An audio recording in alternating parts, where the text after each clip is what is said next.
Bonjour à tous, Guillaume et Vincent dans une nouvelle capsule de Paléo Québec. Dans une capsule précédente, on vous a dit pourquoi c'était préférable d'éviter les huiles et les gras hydrogénés. Mais ça laisse un monde de gras pour vous à découvrir.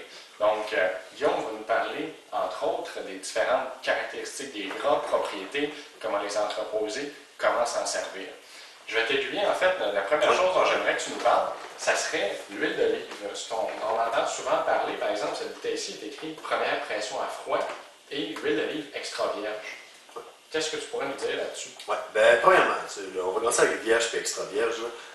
Extra vierge, c'est par rapport au taux d'acidité de l'huile. Donc là, par exemple, ici, c'est même marqué sur la bouteille, il est marqué acidité entre 0 et 0,8 %. Donc de l'huile extra vierge, ça veut dire que l'acidité est vraiment basse, entre 0 et 0,8 %. Puis de l'huile vierge, par exemple, ça va être, les critères, ça va être 2 pour qu'elle soit considérée comme vierge, donc entre 0,8 et 2 Donc, les huiles de meilleure qualité vont avoir un taux d'acidité plus bas, puis ça veut dire que, comme ça, ils vont pouvoir dire que les huiles sont vierges ou extra vierges. Donc, extra vierge, ça veut dire qu'il y a beaucoup d'acidité, donc que l'huile est de meilleure qualité. Puis, entre autres, ça va faire que pour la cuisson, cette huile-là va être meilleure. Elle va brûler moins facilement.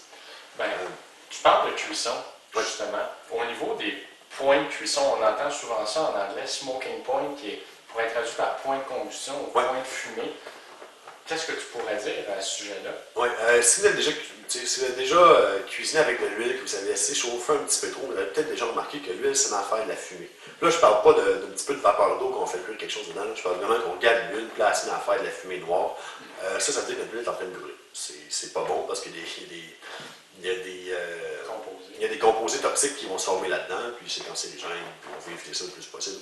Une ou deux fois par année, c'est peut-être pas si pire. Sauf que si on fait brûler notre huile, puis qu'on la garde, puis qu'on la réutilise, puis qu'on la fait brûler encore, là, on commence à avoir des problèmes parce que ça s'accumule, puis l'huile, elle devient de moins en moins bonne qualité, puis là, ça devient plus toxique. Puis, tu sais, on a des problèmes avec les restaurants, souvent on parle, parce que, dont on entend parler souvent, parce que justement, des fois, ils vont faire chauffer l'huile un peu trop, mais c'est pas grave, ils veulent garder l'huile le plus longtemps possible pour maximiser le profit. Donc, ce qui se passe, c'est qu'il faut réutiliser l'huile, réutiliser l'huile, réutiliser l'huile. C'est là le problème vraiment avec les huiles de restaurant, c'est qu'on va brûler peut-être de temps en temps, puis souvent les dommages s'accumulent.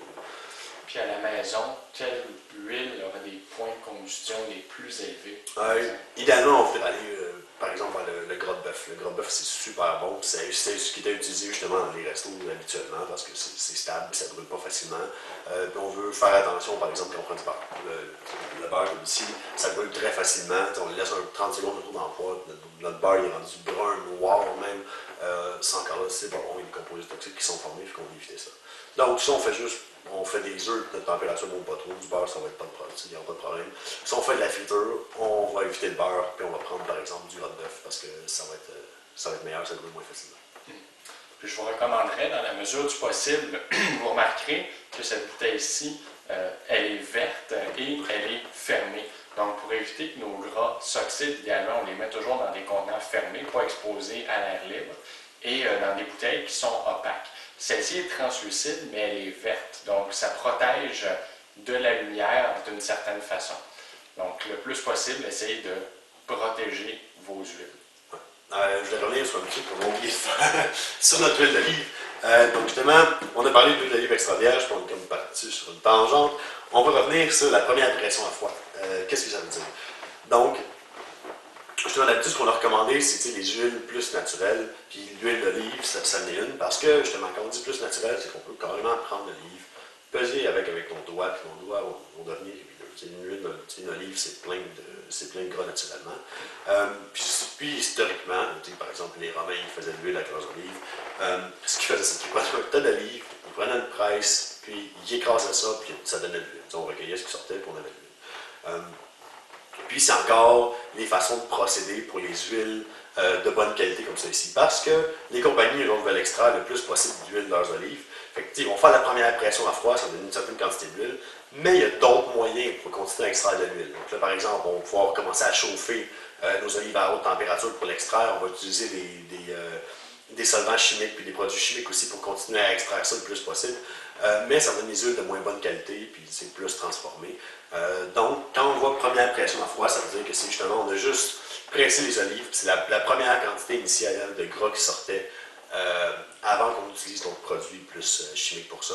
Fait que c'est souvent ce qu'on va voir pour beaucoup d'huiles justement qui sont plus naturelles. Donc, par exemple, l'huile de noix de coco, même chose, pressée à froid, ça veut dire la même chose. Parce qu'avec les noix de coco, ça va être comme l'huile d'olive.